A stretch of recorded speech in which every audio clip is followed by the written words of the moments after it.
It's another edition of Time About the Movies, and today we're taking a look at the two films for November 30th, 2001. Usually the weekend after Thanksgiving doesn't usually give us any great new films in particular, and maybe this weekend will be the exception. Or maybe it won't. Let's take a look at the first movie that we have here. Owen Wilson and Gene Hackman in the war film, Behind Enemy Lines. Unless we're parked in San Diego Bay, you're at war every time you step on this boat. Do you understand that? We pretend we're in the middle of a fight. We're not fighting. We're watching. You should be glad you're not in a fight, Lieutenant. You wouldn't last long. In a world where outlaw armies wage a secret war, the Navy's most powerful ship is not free to strike back. You understand how important it is that your pilots don't strike a Navy fly zone? And no one felt it more than Lieutenant Chris Burnett. Don't you forget what you're doing. Are you kidding me? I'm eating Jell-O. He's wiping his hands. But on a routine reconnaissance mission, Could be a good opportunity to test our shiny new digital camera. he saw something no one was supposed to see. Eliminate the problem.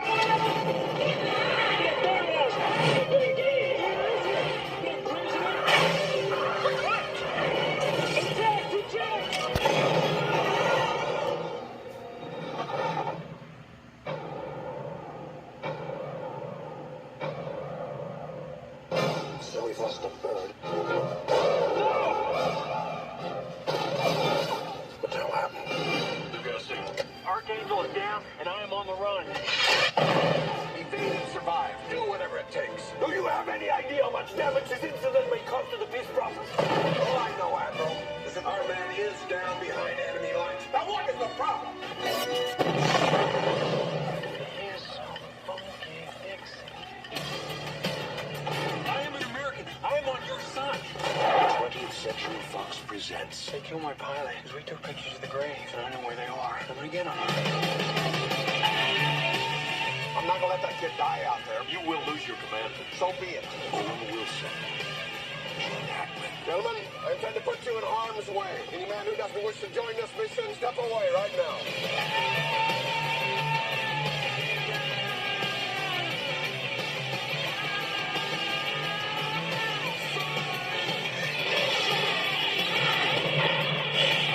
Behind enemy lines.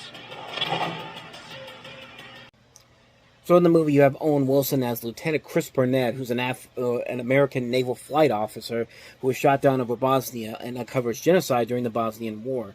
Meanwhile, the rear admiral, played by Gene Hackman, commanding the carrier strike group to which he is assigned to, is struggling to gain approval to launch a combat search and rescue mission to save Burnett. This is actually based on an incident in 1995. I'm gonna completely botch this. MRKONJIC, the McCronjic Grad incident.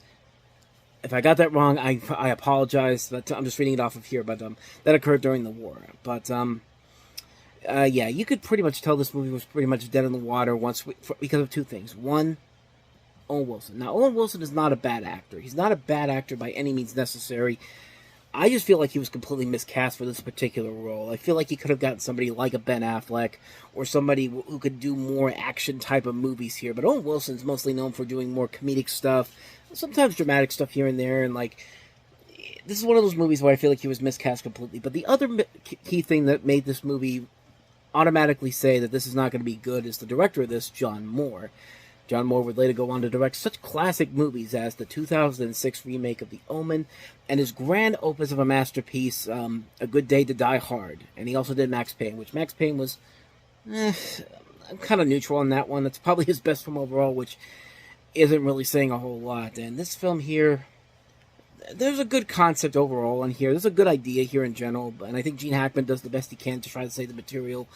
But other than that, though, it's Owen Wilson in this performance where I feel like he's completely miscasted here, and the movie seems way too jingoistic in a lot of different ways, and it just really doesn't work in this film, and it runs a little bit too long too. I think this is about 2 hours long, and like it drags on. It really does drag on, and a lot of this movie really does not work on a number of different levels. I mean, it's a film that probably had some good potential to it, but one, you had a bad director. Two, really bad casting on the part of Owen Wilson. I feel like he could have gotten somebody better for that role. And a better script probably would have helped this out in a long run. But other than that, though, it's a mostly forgettable film. It's a film that's just kind of like, it's there. It's not the worst, but it certainly could have been a whole lot better. But, yeah, it just doesn't work for me. Behind Enemy Lines, that's all I got to say about that one. So let's go ahead and move on to the last one we have here, and that is Texas Rangers. Before there was law, there were the Rangers. James Vanderbeek, Dylan McDermott, Usher Raymond, Ashton Kutcher, Lenore Varela, and Rachel Lee Cook.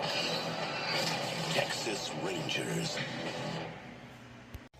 Speaking of warning signs all throughout this film, I feel like this film definitely had a lot of different warning signs to it, but this is set after the American Civil War in the 1870s, and it's a story about a group of men determined to maintain peace and contain the chaos that is erupting on the Texan frontier. Native Americans are attempting to reclaim the land, Mexicans are pouring over the U.S. border, and renegade outlaws are tearing up the state. So the Texas Rangers swear to protect the innocent and their loved. They do so, they must be willing to maintain the peace when law enforcement cannot.